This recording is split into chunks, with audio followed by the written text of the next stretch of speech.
আরামের ঘুম হারাম হয়ে যাবে, এই কথাটা বলেছেন আমাদের হাসনাত আবদুল্লাহ, যে আমরা চাঁদাবাজদের ঘুম হারাম করে দিব, টেন্ডারবাজদের ঘুম হারাম করে দিব। অপরদিকে কুষ্টিয়ার মুফতি আমির হামজা ভাই চাঁদাবাজদের, মদখোর, গাঞ্জাখোর, ইয়াবাখোরদের ঘুম হারাম করে দিয়েছে।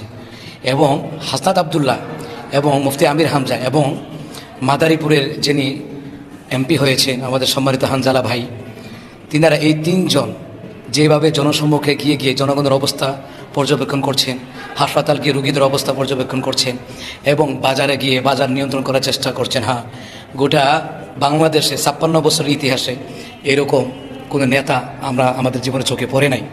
আমরা যদি আলেমদেরকে, এরকম সৎ ন্যায় নিষ্ঠাবান ব্যক্তিদেরকে যদি আমরা নির্বাচিত করতে না পারতাম, তাহলে হয়তো আমরা এই দৃশ্য দেখতে পারতাম না।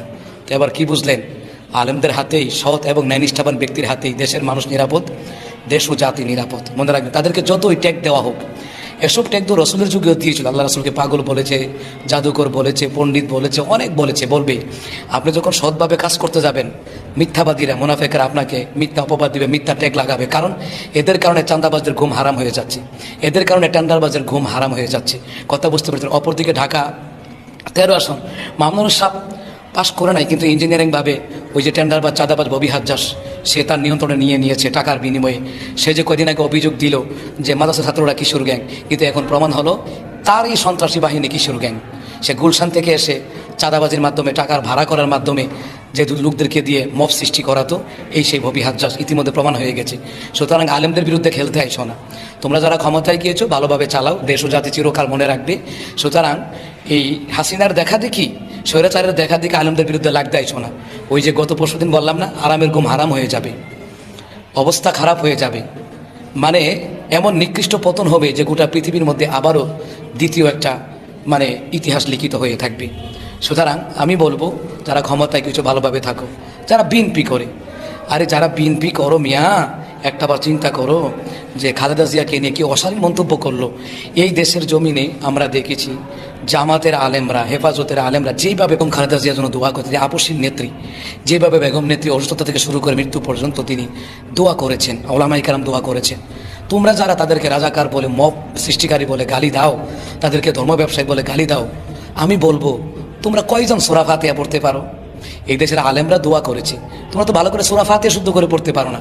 এই দেশের আলেমরা দোয়া করেছে, তো হয় না, দোয়া শুদ্ধ হয় না, কেরাত শুদ্ধ হয় না, নামাজ শুদ্ধ হয় না। কেরাত শুদ্ধ না হলে নামাজ আদায় হবে না, মনে রাখবে, নামাজ কবুল হবে না।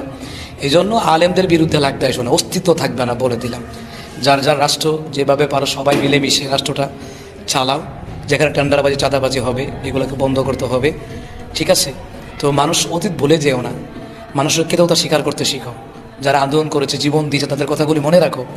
এদেশের আলেমরাই সবচেয়ে বেশি, প্রধানমন্ত্রী, যে সাবেক প্রধানমন্ত্রী বেগম খালেদা জিয়ার জন্য বেশি বেশি দোয়া করেছেন। সুতরাং যারা দোয়া করলো, রাত দিন মাহফিলে ওয়াজের মধ্যে দোয়া করলো, নেমু খারামির দলেরা এদেরকে গুপ্ত রাজাকার বলে গালি দেয়। ছি ছি ছি। এই জন্যই আল্লাহ তাআলা নিয়ামত দেন, কিন্তু অকৃতজ্ঞ হলে আল্লাহ পাক সেই নিয়ামত ছিনিয়ে নেবেন। এটা আল্লাহর ওয়াদা। কথা বুঝতে পারি? এটা আল্লাহর ওয়াদা। দল করো, ভালোভাবে করো। সুতরাং কাদেরকে গালি দাও, পারলে ওদের একটা চুল ছিঁড়ে দেখাও, যেটা ইন্ডিয়ার ভাষায় চুলের জন্য কি বলে, ওটা ছিঁড়ে দেখাও। এখনো তারেক রহমান নির্বাচনে বিজয়ী হওয়ার পরে প্রথমে জামাতের আমির শফিকুর রহমান, তার বাবার নাগর, তার মার নাগর, শফিকুর রহমান জামাতের আমির, তার বাসায় গিয়েছে। সুতরাং এই তারেক রহমানের সাথে বাংলাদেশ আওয়ামী লীগের আমাদের কোনো কম্প্রোমাইজ হতে পারে না। যখনই সুযোগ পাবে তখনই শেখ হাসিনাকে হত্যা করতে যাবে, সে যখনই সুযোগ পাবে সে ধানমন্ডি 32 নম্বর বেঁকে দেবে। যারা বেগম নেত্রী খালেদা জিয়াকে নিয়ে অশালীন কথা বলেছে, জামাতার আমিরকে নিয়ে অশালীন কথা বলেছে, পারলে ওদের চুল ছিল। কিন্তু আলেমদের বিরুদ্ধে লেগে লাভ নাই, আলেমদের বিরুদ্ধে লেগে লাভ নাই। নেড়ে সার্চ দিয়ে দেখো কোন দলের মধ্যে চাঁদাবাজি, টেন্ডারবাজি বেশি, কোন দলের মধ্যে মব সৃষ্টিকারী বেশি।